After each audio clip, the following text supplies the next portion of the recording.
Hello and welcome back to another episode of the Oner podcast, the podcast where we break down and review films all in one big, long, unbroken take. I'm Austin Archer, and with me, as always, is my childhood next-door neighbor and lifelong best friend, Cramer, England.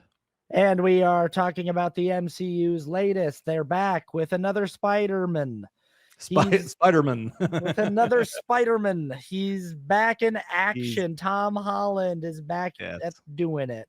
Yep. Yeah, I wore a Brooklyn hat, even though he's from Queens, because I do feel like one aspect of this film that I wasn't quite expecting, but it's an aspect of like any good Spider-Man movie that I feel like has been missing from the MCU specifically version of Spider-Man, is that New York felt like more of a character in this movie than it has been in the other Tom Holland Spider-Man movies. Yeah. And like New York's sort of been having like a very big summer. Obviously the Knicks won the championship, but like New York's having this like little season where everybody in New York is like having the best time being a New Yorker and living you know, and loving being a New Yorker. And a big part of Spider-Man is like his New York pride. And I think that the MCU just being the size that it is, that aspect has always been kind of not front and center because Peter Parker is dealing with Avengers level things in several of the films that he appears in. And then like in one of the Spider-Man movies, it takes place primarily in Europe. And, you know, so. Yeah, that is kind of a big deal. Like this movie, we talked a little bit, but this movie it feels so much more like a Spider-Man movie than the other. The other ones felt like a Spider-Man origin, which is good. As we talked about, it's kind of like a reverse. It's almost like a reverse of the other movies, but it's almost kind of like the prequels to this movie. I mean, you know, just because this feels like Spider-Man.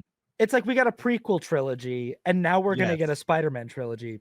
Yeah. But he's this weird alternate universe offshoot, you know, version of Spider-Man from the MCU, which I always like, kind of like as the MCU has introduced characters later and later in its continuity, they have to sort of be this alt version of the character that you know, because they have to exist in the context of a universe that already has so much established. And that's interesting to me. It's sort of like, I think it's interesting the way James Gunn established Superman, that he said in a text crawl at the beginning of the movie, like metahumans started showing up and or like they've been around for a very long time. And then like 3 years ago, Superman showed up, but but this is a universe where they have been around for a while. Superman's not like in the DCEU with Zack Snyder, they tried to go like Superman unlocks the key to all of the other metahumans wanting to come forward. But yeah, it's interesting whenever you're trying to do a shared cinematic universe like this, that as you introduce other characters, they might not get their typical solo origin story, because usually the way they're going to be introduced is like Ant-Man is friends with them and is like, hey, this is my friend. Cyclops. I don't know. No, it's amazing how well they've pulled it off. And the nice thing is it feels, I mean, this is the MCU, right? I think they did a good job of distinguishing it as the Marvel Cinematic Universe. So they're able to take all the comics and adapt them to what they need them to be. And that's what it has worked really well. And I do appreciate that it's like, okay, especially with the X-Men that they've been rolling out. It's like, okay, this is not the X-Men that we have had before. So it's going to be interesting to see how they continue to do that. But with Spider-Man as well, like Spider-Man is usually one of the first, and like it's kind of worked out. Now that you mentioned the DCU, it will be interesting because they've already established with the metahumans. I think it is a great idea because you can go backwards and forwards in time, and it's now all the continuity. You don't have to retcon anything really.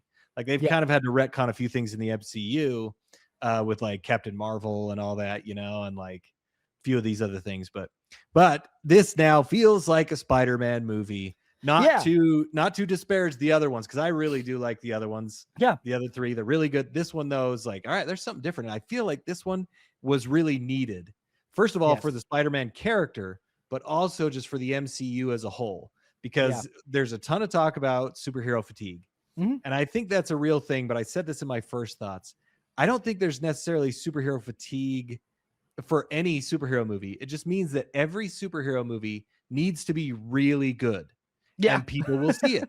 If Yeah. it's just a middle of the road, like, oh, no one's going to see it because we're used to it now. Like back in the day, you could do it and like, oh my goodness, yeah, I'll go see the Daredevil movie. Wow, that was awesome. Like, even though it wasn't, but like, Well, that's also a byproduct of bloat. So I talked about in yes, First Thoughts too. yes, By the way, spoiler alert for the rest of the episode. If this is your yes, first time watching our show, the long version, we talk spoilers. The short version, we have a version of the show called yes, First Thoughts that's spoiler free. So if you haven't seen Spider-Man Brand New Day yet and you don't want it spoiled, you yep, can go watch the spoiler free version on our channel. But we are going to talk spoilers here. But yeah, I was talking about how, like, the MCU is, for lack of a better term, a very big, bloated, expansive, expensive TV yes, show. And yes. it's been a TV show that's been going on for, like, over 20 years now. Mm-hmm. And or maybe, I guess Iron Man came out in 2008, so not quite 20 years. Yeah. But that being the case, like any TV show, the longer you go, the more it's just hard to make really quality episodes after you've Yes. already, like, run your main continuity of characters through several different really satisfying arcs that lasted an entire season or Yeah. 2 or 3 seasons, that you built out an Mm-hmm. arc that was originally established in season 2 and doesn't pay off till the end of season 5. But then you get So into, like, season 10, 11, 12, and it's like, what are we even doing anymore? After yeah. you start having Joey date Rachel, and it's like, why are Joey and Rachel dating? Like, it's because Yeah. everyone else has already dated and we don't know who else should date each other. And it is just it's not surprising that Marvel is capable of putting together a team of filmmakers to make a good movie. Mm-hmm. Still, it's Mm-hmm. just that, like you said, everything that they need to do has to be good, really good, for anyone to care about it, Yeah. because there's so much of it. And it's the same thing going on with Star Wars, where it's like, it Yeah. used to be that when there was only a Star Wars thing that came out once every 10 years, it would, or like a new trilogy would be launched once every, like, 10 to 15 years. So it would Mm-hmm. be a big, massive event. Like, they're bringing Star Wars back for the first time in a very long time. Everyone would line up around the block to see whatever it was they were going to give us. But when Mm-hmm. you say we're going to have new Star Wars every, like, 2 new shows a month, even if they're all, like, decently well made, I'm going to lose track of a lot of it. Oh And I'm yeah. going to not really care about a lot of it. And so it's not like the MCU has not it's not like this is the first time the MCU has made a good movie since Endgame. That's not Oh true. yeah. Yeah. No. Yeah. Like, they've done things that have worked, and they've done movies that had parts that worked, but parts that were didn't work. Mm-hmm. My personal feeling in the general thoughts section of this episode is, I think this is not only, probably the best movie since Endgame. I think it's a better movie than Thunderbolts. I think it's a better movie than, a lot of the other things that have. I think it's a better movie than Yeah. Spider-Man No Way Home. Yeah. I think this is, like, one of the maybe top 10 best MCU movies ever made, which people always say that every time an MCU movie comes out, they're always like, the best Marvel's ever done. And Yeah. there's Yeah. this recency thing. But I genuinely walked away from this movie so blown away with what a good job they did. I didn't think that, like, I just thought, like, there was no way they were gonna take me above a 3-star rating on Letterboxd. I just was like, the best I can hope for is that it's, like, pretty good. Yeah. And it ended, and I was like, that was spectacular. Like, Yeah. that was just Yeah. fantastic. I don't know, what were your thoughts? Yeah, that's exactly how I feel. It was great. It was a great movie, and they took their time with it. It felt like everything was organic to the story, and everything flowed well, and everything was where it was supposed to be, and it was structured well. Didn't feel rushed, as we talked about last week with No Way Home. It felt like they were making that movie as they were going. This felt very, it felt very well paced, and it brought a lot of much needed emotion into it, like good emotion. There's still fun, and there's still, some Spider-Man, zaniness type stuff, but it felt like the story really mattered, and it felt way more character driven than plot driven, Yes. like it was really good. I really, really enjoyed it. It wasn't perfect, but I agree. I think this is, especially in the past while, I mean, since Endgame, this is probably the best piece of material that they've had, including the television shows, which are kind of a low bar. Yeah, and the television shows I think are mostly like not great. A lot of people really liked Wonder Man. I really liked Wonder Man. And Wonder Man's that weird oddball thing where Wonder Man's kind of like the Andor of the MCU TV shows, where it's like somebody let them make a show that doesn't really need to be a Marvel show. That's just like it's a well-written show about, like being an actor in Los Angeles, that it really doesn't need to be set in the MCU. But the fact, and now it just was canceled. They just, but that's the problem, I think, with a lot of the post Endgame continuity is it's not just Wonder Man season 2 that's been canceled. It's so many different storylines that have been canceled.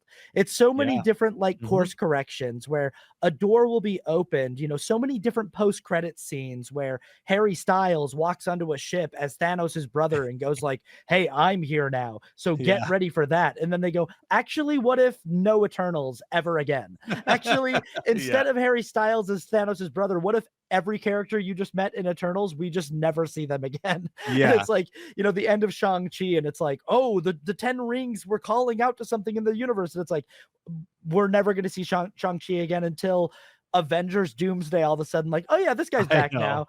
Like Guardians of the Galaxy seems like they were like the end of that. We're not bringing them back. And it's like, okay, it seems like a lot of the doors that were opened had, obviously Kang the Conqueror, they had to go a different direction with that. And they did a lot of putting those pieces in place with Jonathan Majors. And now they have to basically just wipe all of that off the board. So it's all this stuff in the continuity in the TV show that like doesn't matter. And I think what works about Spider-Man Brand New Day for me so much is that of all of the little series of shows within the big series of the MCU, so you've got Guardians of the Galaxy, you've got Thor, you've got the Captain America movies, you've got the Iron Man movies, you've got the Avengers movies. I think the Spider-Man movies are one of the like better collections. I'd say they're up there with like Guardians of the Galaxy as far as like kind of stay knowing how to like stay true to what they're trying to do with these characters and this storyline. I really like that the Spider-Man movies always had their own identity independent from the larger MCU, because you think about like how emotional the ending of Endgame is. And actually two big emotional moments for Holland's Peter Parker, with him blipping in Infinity War, and what an emotional scene that is, as he dies on an alien planet in Tony Stark's arms, and then later him watching Tony Stark die, and how emotional that is. But then you start Spider-Man Far From Home with this like cheesy in memoriam video that the high school news program at Peter's high school makes, like to say thank you to the Avengers, and it's like set to Whitney Houston's "I Will Always Love You." And it's like that's very true to the John Watts tone of those, and like the kind of the comedic sensibility of like Peter and Ned and MJ and that version of Flash, and Martin Starr as the teacher, and Hannibal Buress, and like I think this continuity has been, if you just watch those movies and just sort of ignore the aspects from the larger universe, it's a pretty solid ride. And I think that Brand New Day does such a good job of honoring what's already been set up by the John Watts trilogy. And similar to the way that Endgame doesn't immediately undo the ramifications of the Thanos snap, I really like the way that this movie handles the ramifications of the Doctor Strange memory erasing spell. I really like that we start the movie with Peter living several years of his life just as a solitary guy, no friends, no family, and he spends most of his time going around being Spider-Man. And I loved that as well. I thought I really love how they handled the entirety of it. And that was one of my highest highs. Just they didn't just immediately take it away and like, oh, it's back to normal. Like, no, they didn't do that. And Let's I step into loved highest yeah, highs. let's do Yeah, it. because I think general thoughts is we both really like this movie, Yeah, and there's a yeah, lot of specifics to talk about. So yeah, so yeah. you were saying that Yeah, that I think I loved that, and I loved that, kind of in the middle of the movie, it almost feels like we're gonna get MJ back. He takes MJ and they go up by that sign, and then she she basically makes him believe, she takes off his mask and then makes him think, yeah, that she remembers him and we've got a villain who's jumping into people's minds. We've got a yes. villain who, and I also really loved the way these scenes were handled. I loved Oh yeah, yeah. the wide angle high shots of streets and people, Mhm. the Yeah. villain Ooh, yeah, jumping yeah, yeah. Yeah. from or I guess maybe like an antagonist. Villain isn't necessarily Yeah, the she is exact an word. antagonist. Yeah, And but it is Jean Grey. yeah. Whichever that's been a Who's rumor online for years. Who's So Sadie Sink playing? This is another yeah. example of what we talked about, where when you introduce some of these characters into the MCU, they're going to have a different origin Yep. story than they do in Mhm. their normal continuity. So Jean Yeah. Grey is not being introduced into the MCU as part of the Yeah. X-Men from the Xavier School. She Yep. is being introduced as sort of a lone entity. Yeah. Uh, And yeah, she did have, from what I understand, I don't know Jean Grey's story all that well, but she did have a troubled youth, and Professor X helped her. So I think this is kind of in line with that. But Spider-Man had no part in it in the comics, so right. now but it somehow works. It works out, and I thought it was done really really well. But I But yeah, loved it. So that scene you're talking about with him and MJ on the roof oh, is, man. because MJ kisses him and she's like, Peter, and it's like, oh my gosh, he gets her back. Like, this is so amazing. And then she goes into the mocking him. And it turns out that MJ has just been possessed by Jean Grey. And it's like, oh, that's cold. Like And that. this worked on me. Like Oh, it worked so hard. they totally sold me on this. And even though like I should have seen it coming from a mile Yeah, me away, too. what I think sells it is how much we want it.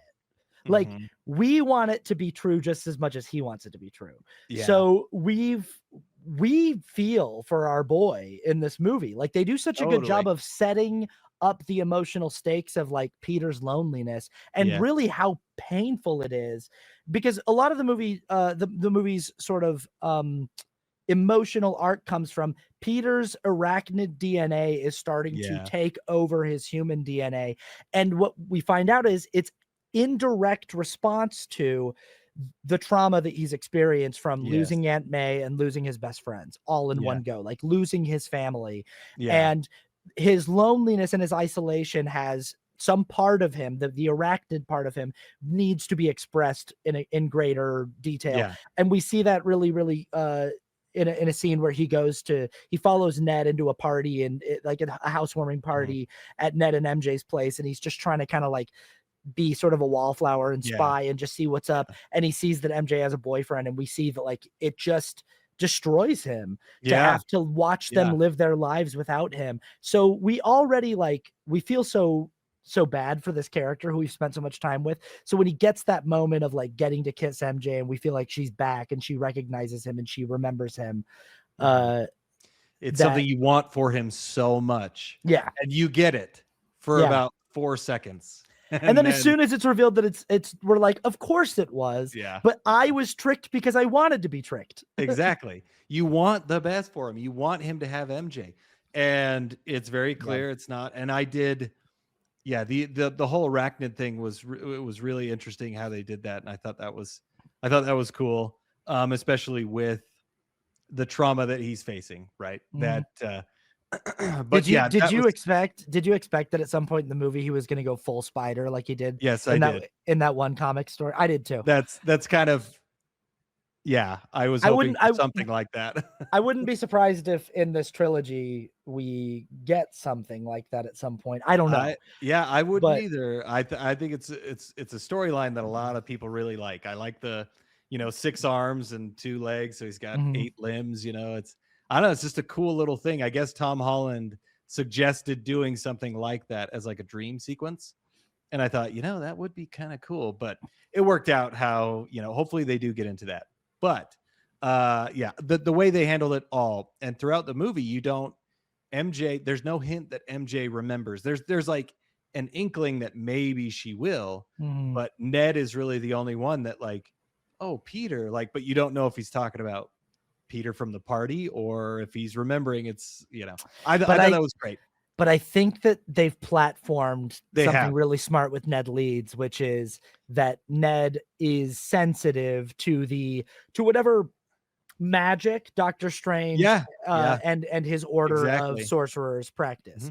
And that means that sensitivity could make Ned slightly impervious, not evil, but impervious, slightly evil, slightly I don't know what the word is, like susceptible, able to get around the charms of the spell, or I don't know. Well, he could, and then also, I mean, he is a villain in the comic books, right?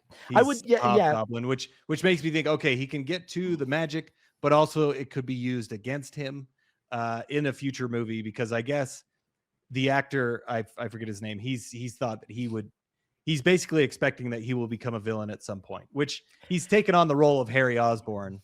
So it does make sense. It's interesting though. I don't know if I ever need this version of Ned Leeds to get there. It's kind of like the different. Really it's kind of like in No Way Home when the Green Goblin says to Zendaya, Mary Jane, and she goes Michelle Jones, and it's like they're both MJ, but they're not.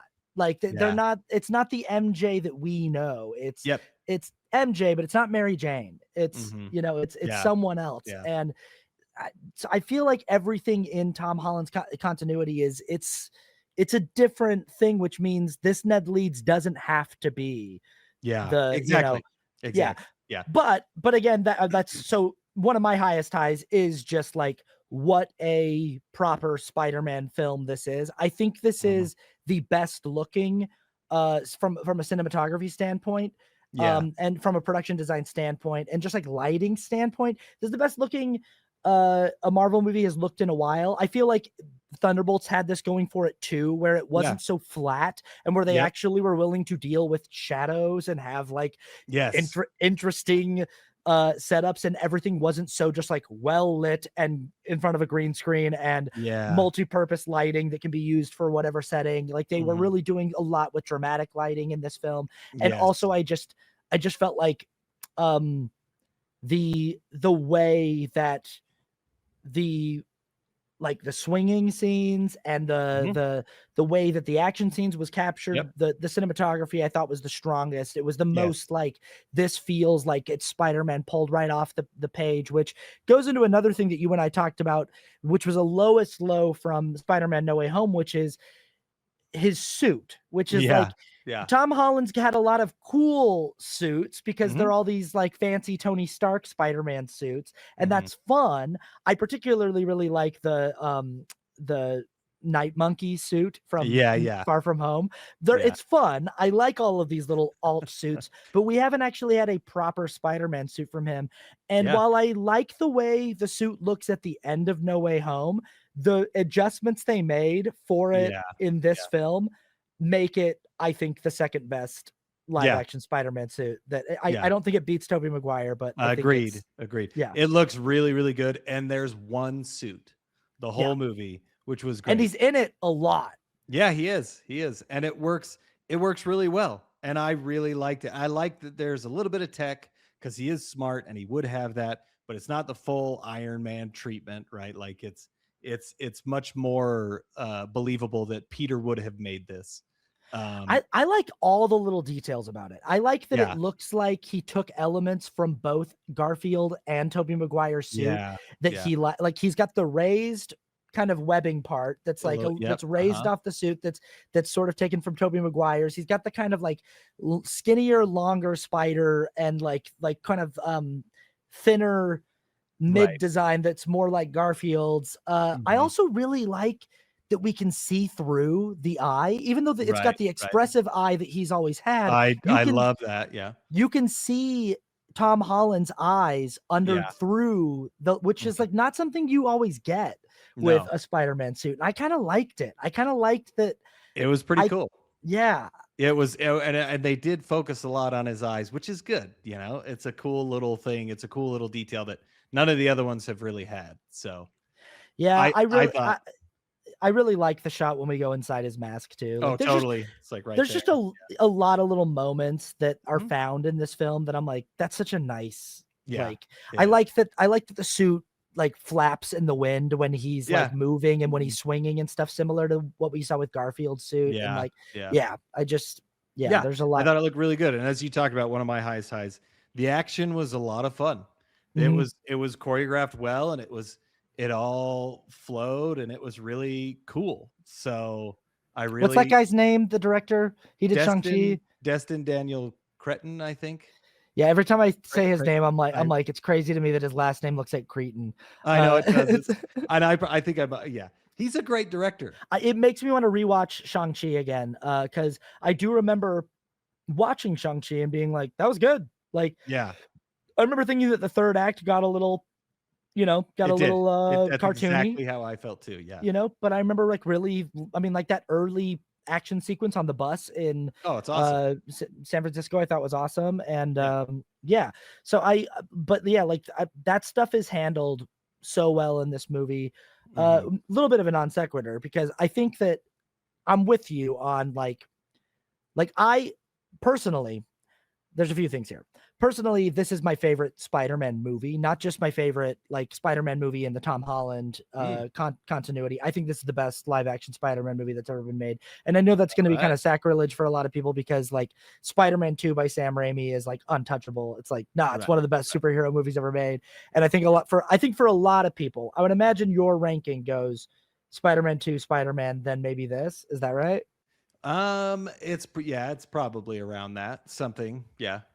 Or maybe I Spider-Man, Spider-Man 2, then this. no, it all kind of depends. Those two though, Spider-Man 1 and Spider-Man 2 are just I don't there's also a lot of nostalgia in there. But yeah, this would probably be up there, if not taking over one of those, depending on how I feel.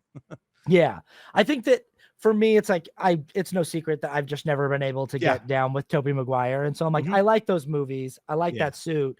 I like a lot about those movies. I also like I hate James Franco. Like Yeah, he's not, and so yeah, it's like there's just a lot in there that I'm like, oh gosh, yeah, I can't, yeah. I like Kristen Dunst. She's great. Mhm. But yeah, like I've always really liked Tom Holland. I think I've always felt like he was my favorite of the actors. And then this Yes. movie was like, oh, this is a proper Spider-Man movie. So to me, it's like this has it all. This has like all Yes. of the elements that have worked from the previous MCU iterations of the Mhm. character. And then like the emotionality of like him finally being a proper Peter Parker and that he Yes. has to sacrifice to be Spider-Man. Yeah. And also, there was an element of this film that reminded me of Matt Reeves' Batman, which was like, like I talked about it earlier, the amount of time he spends in the suit Yeah. that for so much of the film, he's just Spider-Man going around town, Mhm. working with the cops, trying to figure Yeah. out what's going on, trying to solve this situation. Mhm. And very similar to, yeah, that Matt Reeves Batman movie where like, Yeah. Robert Pattinson is for the most of the movie, he's in the bat suit. Yeah. And I liked that aspect. I liked the idea of him having his own little like Commissioner Gordon Mhm. in this cop that was the I can't remember her name. Detective. Yeah, yeah, whatever. I liked her character too. I forget her Yeah. name. Detective Jean DeWolf, I guess. DeWolf. Yeah, Yeah, and I liked that a lot. I like that too. Yeah, it was great. But my kind of like non sequitur question is, do you have a favorite Batman suit? Yeah, you mean of all the live action Yeah, Batman no, suits? yeah, in the live action ones. Yeah, I mean, I think the Dark Knight is just cool because he can turn his head. He Yeah, doesn't look as ridiculous trying to do yeah. that. And I think the I love the symbol. I wish it stood out a little bit more because it's just black on black, right? But other than that, that's probably the coolest one, I think. And he can everything about it. I did like Ben Affleck's, but I was gonna say I think mine is Ben Affleck's. Weirdly it enough, I really like the short yeah, ears, and he looks really big. It looks like a fabric suit. yeah. Um, It looks like it's but all made out of Kevlar. Like it's yeah, like yeah, all yeah. yeah. Uh-huh. but it just also like then in the Justice League he looks really stupid. He looks like a Joel Schumacher Batman, Yeah, I don't like that. and I don't like that either. But his first one was awesome. I just don't love the symbol, Yeah. the bat symbol on that one, but I love the bat symbol on. So yeah, the Dark Knight is my favorite, but I still Spider-Man on screen though. He just his suit just looks so good. It's yeah. I know. And this one, we really got like, it was great. It was a really proper suit. My other highest highs, I would say this is a best performance from Tom Holland as the character. I would agree. And he's turned in several really strong performances, and this is really strong. And I would say, like, on top of that, in conjunction with that, there's several dynamics that are working really well here. I really like him with what's his name, Frank Castle, Punisher. And what's the actor, John Barenthal. Yeah. They've got, I mean, they were good together in that one little scene in the Odyssey. Like they just have chemistry. Those two were good together. But I also like, this was probably my favorite performance from Zendaya as MJ as well. I think so too. It just I like her adult performance a little bit more. Yeah, and also like just the two of them like being married in real life is the sweetest thing in the world. I know, right? It makes those scenes so much more emotional, you know. It does. And it also just, I don't know. Yeah, it just makes it a little bit more believable that they are. I don't know. Yeah, those scenes together, and the fact that, again, going back to the remembering, like the fact that she doesn't remember him, but she has this empathy for him. Like, and she like immediately is like, okay, that makes sense. But like, I'm not the girl that you fell in love with. Maybe she loved you, but I don't. And it was like, it was handled so well. And and the emotional side of it is like, wow, like that. You can see it hurts Tom Holland, but you can, like, she is being sincere. And I love that she's not mad about it. She's like, she's just trying to be straight with him because that's what her character is. She is a straight shooter. She just tells you exactly like it is, which is why Frank Castle loves her, right? Which is like, it just that whole dynamic. I never would have thought that would have worked as well as it did. But the fact that she's so honest but so empathetic towards him also made, like, I'm glad that she's not mad at him. Like, well, I don't know, you know, it was like, I'm sorry, like, I believe you because obviously Avengers and all that, like, but I don't love you. You know, it was handled so well. It was so good. I would still say, and I don't think this is a lowest low for Brand New Day, because this is more of a nitpick of the entire continuity of the Spider-Man story in the MCU. I would still say I think the biggest mistake they ever made was not having it be her from the jump. I think having it be a different girl in the first one just undercuts like the weight of his relationship with MJ. And even though it's like, it's realistic that like teenagers have crushes on different people week to week, you know. It's just with Spider-Man, he's sort of a one-woman guy, you know, like whether it's Gwen Stacy or MJ, he's sort of a, you know, but yeah, I mean, that's a nitpick of we're talking like a continuity of like 6 movies here, or 5, whatever it is that he's been. I think it's 6 that he's been in as the character.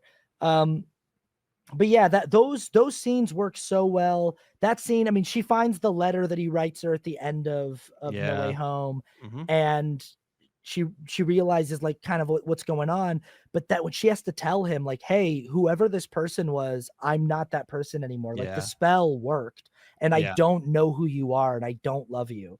And I'm not saying that to hurt your feelings. I'm saying that so that like you understand that apparently you wanted this, and it worked, dude. Like, and that scene is like, I feel like there's a lot of emotional beats that are handled in this movie in a really mature and smart way. That I even like the little detail of Peter telling her later on, like, hey, you and I kissed earlier. I thought it was you, but it was someone else. And he's like, I just need you to know. And it's like this sort of way of like letting her know that he honors her like bodily autonomy and agency. He's like, I thought you were kissing me. I'm so sorry. I didn't mean to like kiss your body without your permission. Like which like which I think is a really sweet. It was a cool little and I thought that was it was good too. I'm trying to think. Any other highest highs from you? Yeah, I think that the biggest thing was that the cameos felt like they served the story. Mm. They did not feel shoehorned in. I liked that. Obviously, as we talked about, Punisher just works. Like, he also just thematically, he's completely opposed to how Peter Parker and Spider-Man do things. Peter Parker doesn't want to kill people. He just will kill people, right? So that comes into it as far as how they're doing it. But then also the emotion of loss, right? Frank Castle lost his entire family, and right. Peter Parker has lost his aunt, and now he's lost his friends. So that thematically works really well. And then having Hulk in there was also good because he's the one who's trying to suppress this, right? And it worked really well. The only one that might have been a little bit shoehorned was Florence Pugh. But sure. But it wasn't bad. And it was, I liked that they used her, and she's like, oh, she's putting him in his place of, because he's like, this isn't an Avengers problem. This is a you problem, which again, thematically goes back to, this is your problem. This is something you have to deal with. So, well, I also kind of, I would agree. I would say that maybe, Florence Pugh is like but I'm like, I think that's also, I think it's important that it's showing, it answers an important question that a lot of these solo films have always had, which is like, when you watch Captain America and the Winter Soldier, which is a great movie, at the end of the movie, though, you're like, where's everybody else? How is Tony Stark not showing up? This is taking place in Washington, D.C., and it's like S.H.I.E.L.D. is being revealed to be Hydra. Everyone should be there. Every available body should be there. But those movies just don't even really bother asking those questions. So I do appreciate a little bit here that it's like, he goes to the new Avengers to be like, hey, could you guys help me out with something? And she's like, not unless it's like an intergalactic alien sized planet destroying threat. And he's like, okay, all right. And it shows why Spider-Man is, even with his colleagues, forced to sort of work in solitude. He's got Frank Castle who he could work with, but he and Frank are also different flavors, and they like to approach things in a different way. Boy, I would love to see Daredevil get in there. They set him up in No Way Home, and I'm like, I would have been cool. I hope in this new trilogy we're going to see him. I would bet we will. I think he could. I think he could. I think it would be good too. I also feel like the inclusion of like various Spidey villains doesn't feel as clunky as it did in the like Amazing Spider-Man 2, the second Garfield movie, where it's like you're just trying to cram too many people in here, or maybe in like Sam Raimi's Spider-Man 3, where it's like the problem is you're trying to have too many main villains. You're trying to have Harry as Hobgoblin. You're trying to have Sandman and Venom, you're trying to have them all be what the movie's about. I really like the idea of having several villains show up in montage at the beginning of the movie, so we can almost just get them as like flashes of different episodes of Spider-Man's life over the last few years. And I like having Scorpion be there as just sort of like and they don't have to like explain it. They're just kind of there. Like Scorpion was established before, so it was good. Like, he just has the technology. Who knows, But like, I agree. Like, I'm glad that Scorpion was a little bit bigger than everybody else. But it was kind of fun too to kind of see some of those guys and some of that stuff. So I think they handled that well as well. So it's fun. You feel like you're living in like the cartoon world where And I have one that will transition us into lowest lows, but do you have any other highest highs? I was going to talk about the Hulk. I was going to say that because I think I agree with you that all of the cameos are very, very well earned and thematically right for the film, that the Hulk is the right character for Spider-Man to go to with help. I really liked also like their scenes together. I like showing how smart Bruce Banner is, that he can tell right away, like, you're not one of my students, man. But I also like the way that I felt like there was something really clever here, that like they're dealing with Spider-Man. The Hulk has developed some kind of DNA suppressor, kind of, it reminded me a lot of the inhibitor chip that Doc Ock has in Spider-Man 2. I think that's what they were going for. Yeah. Totally an allusion to that. But Spider-Man is like, what if it's not just for the gamma radiation in your DNA? What if we can sequence it so it's for any DNA mutation whatsoever? And that's obviously, it's so smart to have Jean Grey be the main antagonist, because that's obviously opening the door to like Spider-Man maybe inadvertently being the architect of technology that the government is going to use against mutants, against the X-Men, which I think is so. All of the people that are involved in here are directly related to what the plot is, and I thought that was, it just was like, it didn't feel like anything was forced in there. It felt like everyone had a reason for being there, and then also I just felt like the Spider-Man and Hulk scene was like, hell yeah. It was like, it was so. And I said this in my first thoughts. You know, we talked a couple weeks ago with the Odyssey that we loved that they did everything for real and they put their, you know, the craft into that, which I do love. But I love how they use the visual effects in this. I thought they used them very well, because you do want it to be bigger than life. And it's not that, when we were talking, we weren't saying that CGI was bad.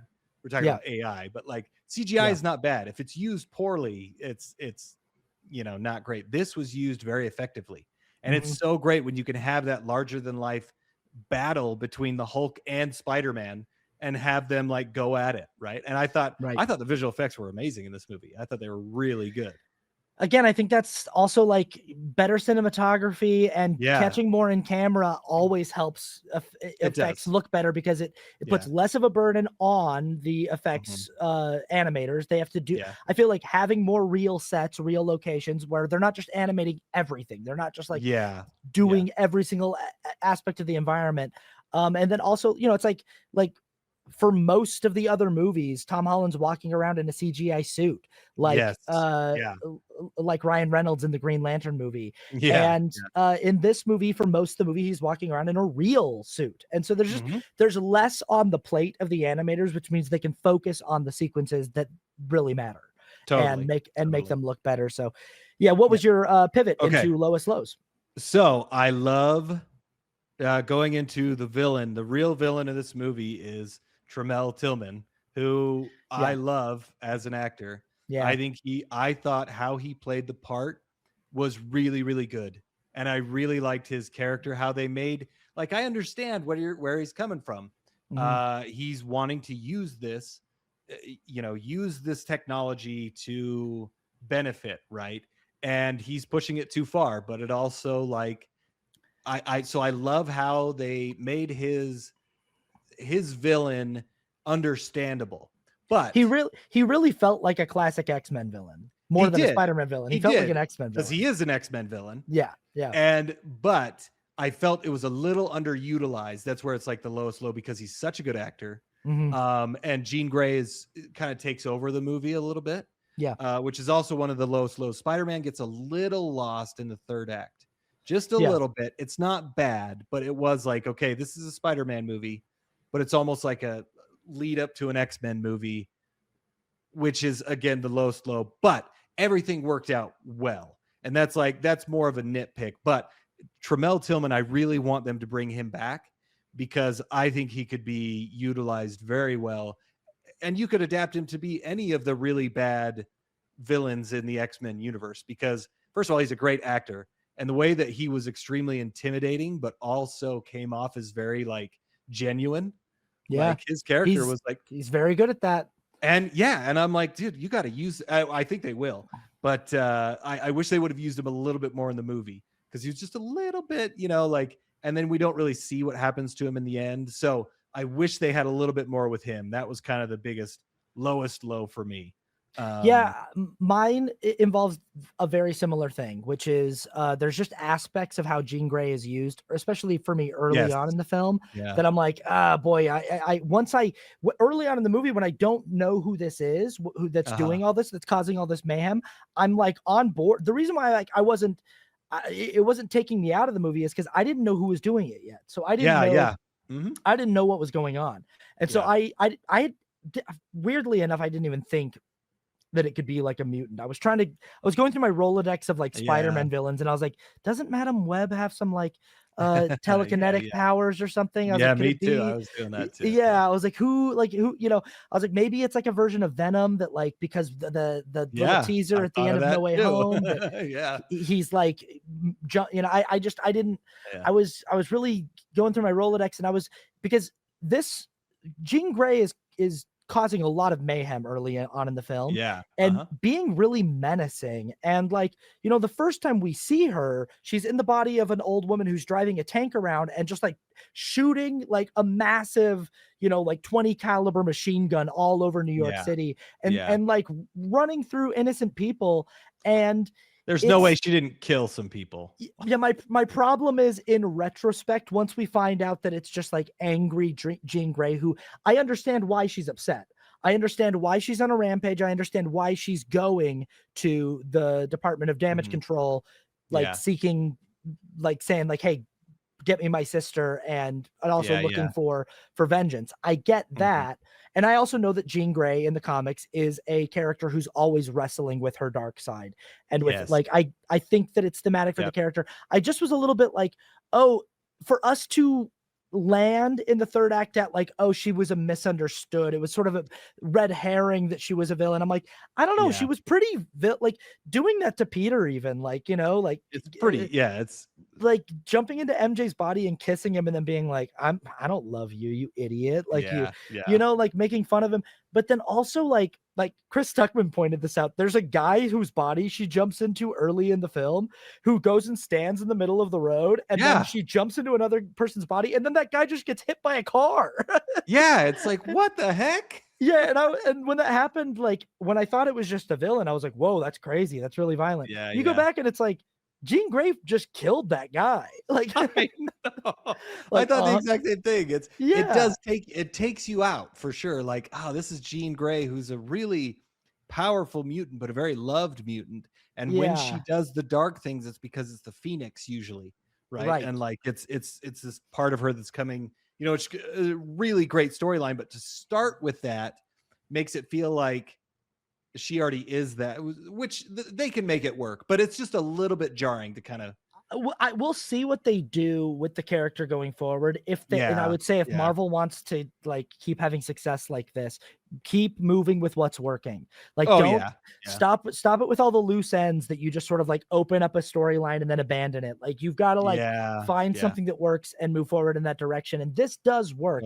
And there is a world in which the Xavier from the MCU could be working with Jean on like, she's got some impulses that are not the healthiest. And I mean, I think that her continuity could be similar to what what's her name, Olsen, Elizabeth Olsen. Elizabeth Olsen's continuity, because Elizabeth Olsen started out as like a pretty villainous character, and we bought her arc into, which also like she went to good guy, then back to bad guy again, and now she's I'm not sure where we don't know where she's at. With her.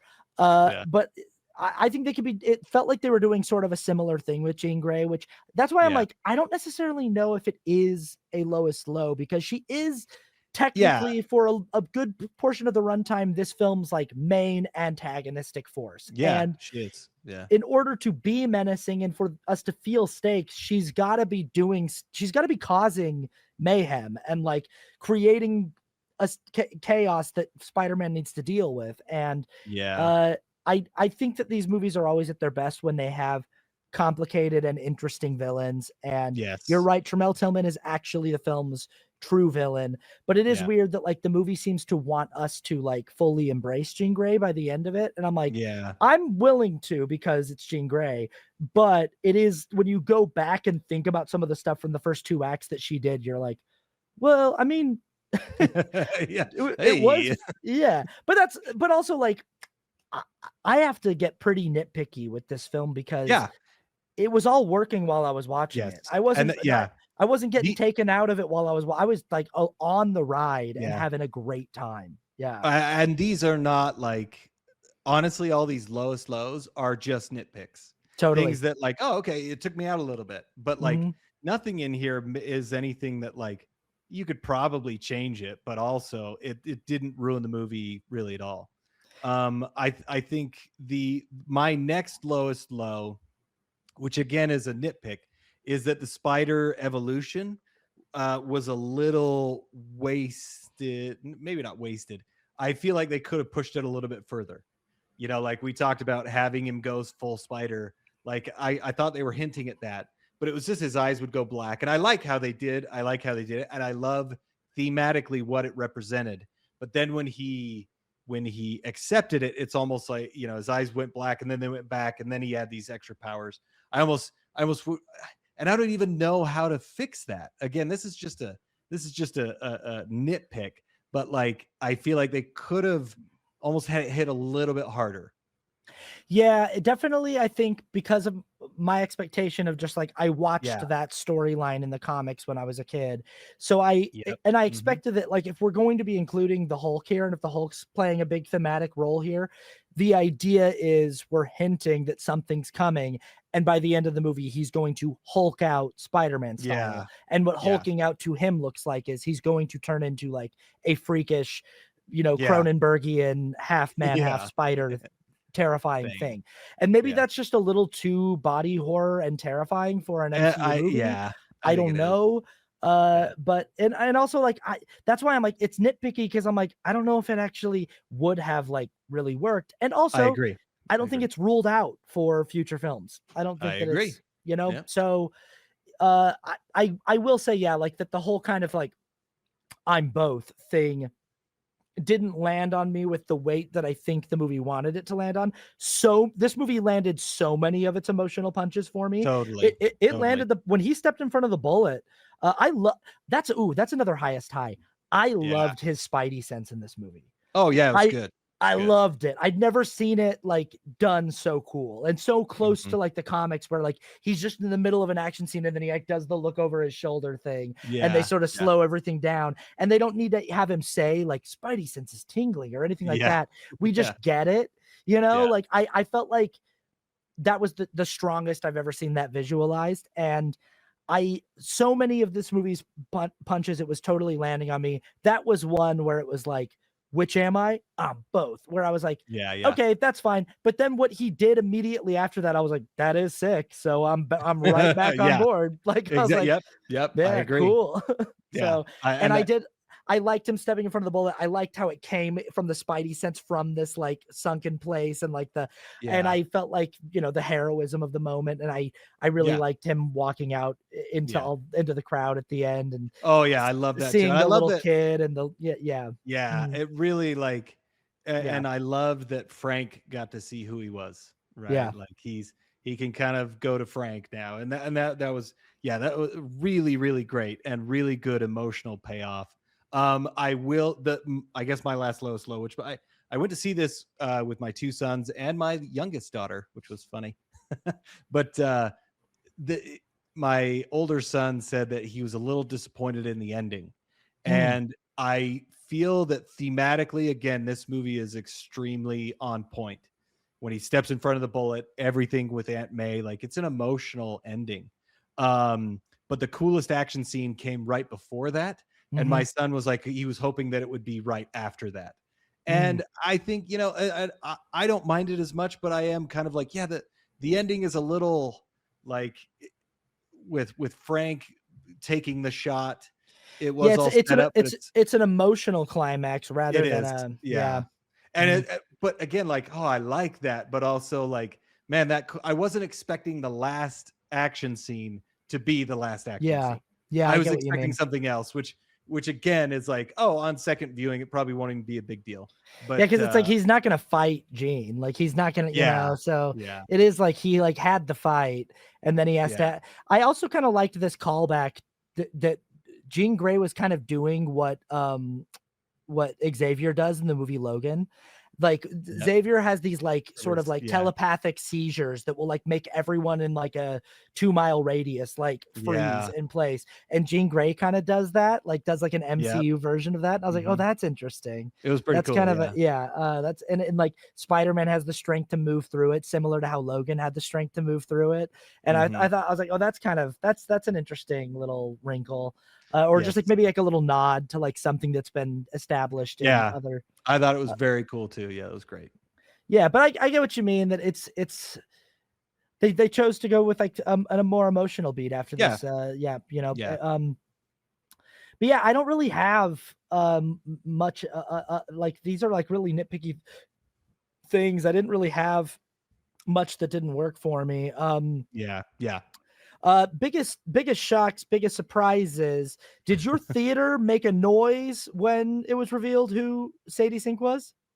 No, they didn't. My whole theater went, oh, and I did too. Yeah. I should have seen it coming and I didn't. I And know, it's fun. yeah. It's like when I saw Sadie Sink, I was like, oh yeah, okay, she's playing Jean. Like I should have known that. But no, yeah, my theater, I think there might have been a few. I think I thought she was going to be playing like an MJ variant. I don't know why, Really? but yeah, Okay. I don't. Yeah, Yeah. I never thought that. I was just kind of like, she's probably is Jean Grey, but if she's not, they're gonna make her somebody else. But yeah, there wasn't there much of that. But the biggest shock that I have is when the dude get hit by a car. I was like, oh, yeah. like I was probably the loudest one in the theater, but like, wow, he just got nailed.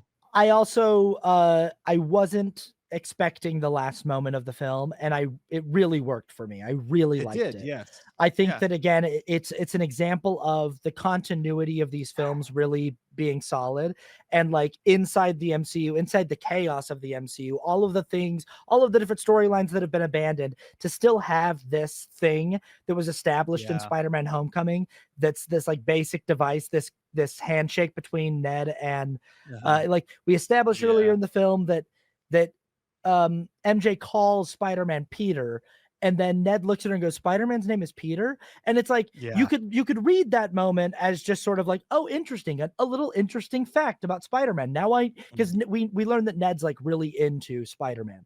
And so like, obviously he would be interested in any information he could learn. And he's interested to learn that the guy's name is Peter, but he says it in a way where he's like, Spider-Man's name is Peter, as though he's been walking around with like the name in his head. As though he's been like he says it with like a recognition of like, wait, hold on. Because it almost feels like at least in my head canon, it feels like Ned Leeds has been walking around for a few years with the name Peter Parker just like popping up in his head. And he's just going like, I don't know what that is. I don't know why that keeps popping up. And it's when she says that name, he goes, wait a minute. No way. Yeah, like it start. Yeah. Right. And so at the end of the movie, when he goes, hey, I'm Peter, and then he holds his hand out to shake his hand, and he just through muscle memory does the whole handshake, and then looks at him and just goes, Peter. And it's like, like it just clicks in his head. Like, that really worked for me. That really like it did. Yeah. I love that too. And I love, again, as we talked about, not totally giving up on the memory thing. But hinting at like, okay, there's something here that, we'll see where it leads, but no pun intended. We'll see where it leads. Yeah. So it'll be, I think again, just an awesome choice. This is a movie that made some great thematic choices that are really paying off. And I think are really working because it feels so much more like there's care put into it rather than just rushing it through. Right. Yeah, so, they took their time. They didn't, they did. It wasn't just making a deadline. And that's why I think it's the best one. But how about the ending? We talked a little bit about the ending. Do you have any? I mean, like, to me, it's like I like that they go for this sort of emotional beat. Like, again, a lot of the emotional swings that this movie was taking were connected for me. And that was another one that really connected. Like having Sadie get to have a little moment with May was really like it worked for me. And that worked for me. It didn't work as well for my son, but like it worked so well because May is such the perfect character to do that for Jean Grey and to give her that like. I don't know if it would have worked as well on me when I was 14 either, or so. And that's how I felt too. So I get where he's coming from, but I think it was great. It was a great emotional ending. And then when he walks out, he just walks out, Spider-Man, right? And I guess we didn't really get into themes, but this whole theme of, you don't have to do it alone. Right. You have everybody, and him being surrounded by everybody else who loves him was just also like, wow, that was great. Like that was such a great image and such a great way to have Peter come out and feel that theme of the movie, which is you're not alone. You don't have to do it alone. You need to let people in. I thought it was pretty great. This movie, I feel like I really got in a way that I've been missing from like almost every other Spider-Man movie. Yeah. The thing that makes people, because people love Spider-Man. People love Oh Spider-Man yeah. so much. And as a lifelong comic book fan, I've always been like, yeah, Spider-Man's fun. I like Spider-Man, Yeah. but like I've Yeah. never felt the same way that the culture at large does, where people just like they really, really love Spider-Man. And this movie, I was like, oh, I think I'm starting to get it more, especially with how well they did with the character of New York City and Peter's like place in New York City and Peter's role as a New Yorker, and like the idea of the friendly neighborhood Spider-Man. And I really like that this is a movie where like Peter, for the most part, is operating in solitude. He's a very solitary character. He's a very lonely character. He feels very separated from his chosen family and from like, you know, from the life that he used to have. But Spider-Man is an intricate and integral part of the community of New York City, and being a New York, like he is so important to New Yorkers. And to have that moment at the end where he comes out and he realizes like everybody on the street is my family. That's why I do what I do. Like that he cares deeply for the people that live in the 5 boroughs. And he like, and if you've like I lived in New York for several years, and like people from New York have this bond. There's this like they're it's a different thing over there, where like they really do, like New Yorkers have each other's backs. And I felt that so much in this movie. And I felt like I got the whole idea of like Spider-Man being this hero who sacrifices so much and who shoulders the burdens of you know, like that need to be shouldered in order to be Spider-Man. But like that, like you were saying, that like just the basic message of like, while you're doing all this for everyone, don't forget to like take care of yourself too. And don't think that just because you have a big responsibility that you need to burden doesn't mean you have to do it alone. And that, like those two things of like, he was suppressing his own needs to be what he thought he was supposed to be, which is like this solitary, alone sufferer.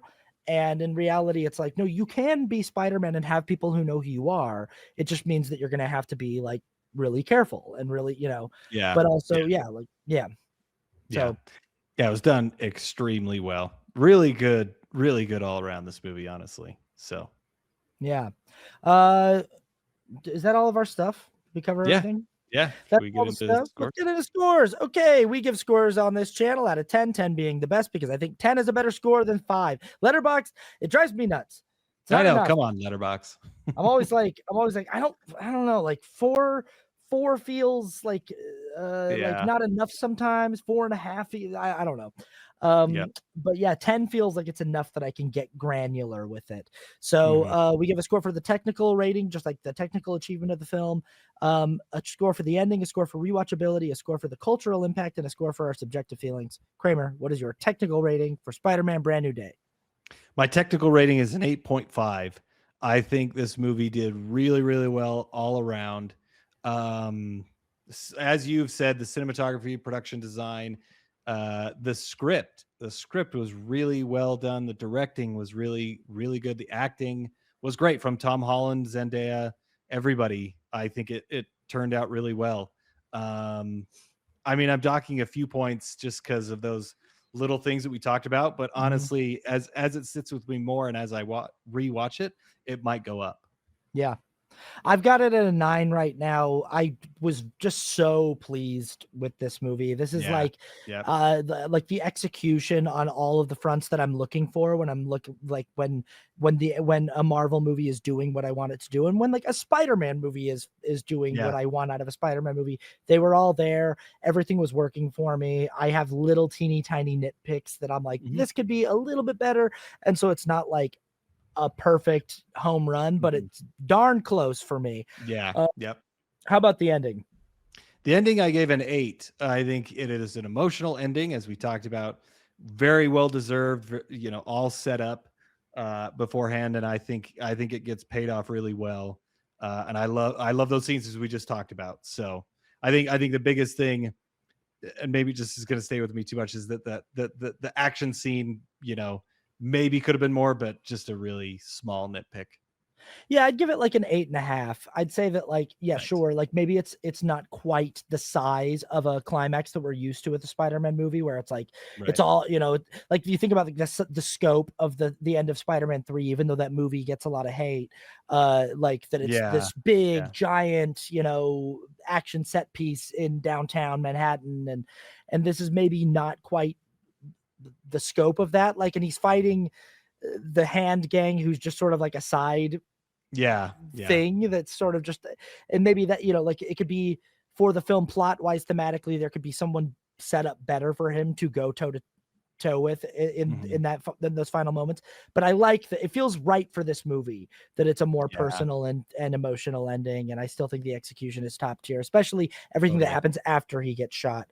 Works really well Totally. for me, and it leaves a really good taste in my mouth. I even really liked the end credits sequence. Like I really Yeah. liked Yeah. how just like grown up it was. It was like such a Totally. shift from the John Watts credit sequences of like the Yeah. drawing in my And journal. even And I forgot to talk to you about this, but Michael Giacchino, who did the score, it felt a little more adult. It yeah, felt a little more mature. And yeah, that's kind of the theme of the whole movie is it's like, here's Spider-Man. He's like a man now. So yeah, I agree. yeah. And the credit sequence, it was very more mature. So It was like emotional, and the credit sequence yeah. really felt like they were Yeah. like New York City, baby, New York, Hmm. like going, like what it's been with John Watts is like they've done a lot of like Yes. hand drawn, kind of fun, Yeah. Hmm. youthful uh credit sequences, and this was more like mature adult coming into their own and Yeah. understanding the realities of adult life. Yeah. Um, how about rewatchability? Rewatchability, I gave an 8. It was great. I want to rewatch this for sure. I think it can have a lot of rewatch. I think taking it off a little bit just because Peter gets a little lost in the end. But honestly, I'm excited to rewatch it for sure. Yeah, I'd put it in a 9. I'm excited to go back and see it again in theaters before it's out. I'm glad that it's doing as well as it's doing. That's another thing I could probably throw into like biggest shocks is just like Yeah. how, first of all, like the box office of this film, did not see that coming. Insane. I Yeah. really didn't see this big of a hit coming so fast. And then also I really didn't see like Marvel just casually dropping what I really do think is like maybe a top 10 in the entire Oh yeah. franchise of Oh Marvel yeah. films. Absolutely. Movie like that, in 2026. Hmm. But they did it. Yeah. How about the cultural Culture. impact? I'm giving it a 9 for what you just said, which Yeah, is it almost made $1 billion in its first weekend because crazy, I guess it opened everywhere, like all crazy. simultaneously, but still huge feat. That's amazing. Like, and it's well deserved. It's a great, I mean, it'll be interesting to see how Dune and Doomsday are compared, right? Again, 2026, man. It's a great year so far. Yeah, So did I say it's a 9? I'm giving it a 9 because it's doing really well. And yeah. I think this is going to leave a mark, especially, with Spider-Man movies going forward. I'm excited to see more. Yeah, it's hard not to argue that this should be at least a 9, Yeah. with the immediate response being so overwhelmingly popular, and Mhm. like, and what and knowing like the staying power of the character of Spider-Man. Spider-Man's already Mhm. proven that the property has staying power, and Tom Holland seems to be committed to being a Yeah. part of the future of the character for at least a while longer, for at least another Yeah. trilogy of these films. I think Mhm. this is secured that we're going to get at least 2 more in this continuity with this cast, with these characters. Yeah. Um, I still am like, I don't know what I still, just because this movie was good does not mean I am now sold on Doomsday.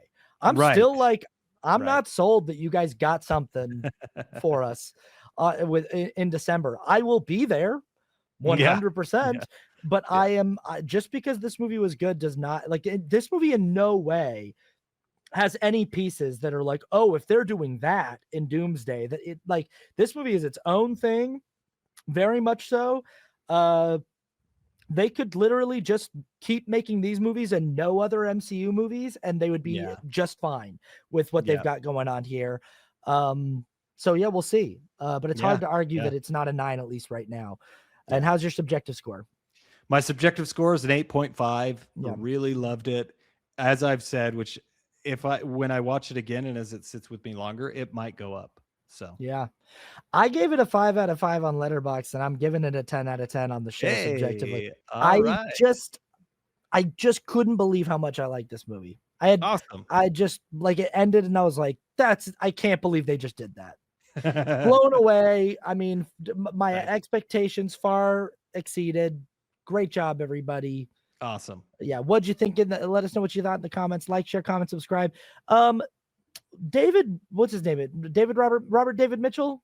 John David Mitchell? I think, oh man, is one of those a serial killer? I don't know. Serial killers always have 3 names like that. David Robert Mitchell. Robert Mitchell. David Robert Mitchell has a movie coming out called The End of Oak Street, but it doesn't come out for another 2 weeks. But David Robert Mitchell is a writer-director that's made a few films before this. His most popular, arguably, is his debut film, It Follows, and we are going to watch that next week if you want to watch along with us. It's a great indie horror. It's one of my favorites from the last, 10, 15 years. Yeah, and I've never seen it. So yeah, this will be interesting. So if you want to watch along with us, that's what we're watching next week to get ready for his new film, The End of Oak Street, because we will be watching that in theaters. So like, share, comment, subscribe. We just got 1,000 subscribers. Yay. Thank you so much, everybody. We really appreciate it. Kramer's been working really hard to get us over 1,000, and we did it. Appreciate everybody who's supported us. It's really cool. Thank you. Yeah, thanks everybody, and keep it going. Tell your friends, tell your coworkers, like, share, comment, subscribe, help us boost in the algorithm, all that good stuff, and we'll see you on the next one. See you later.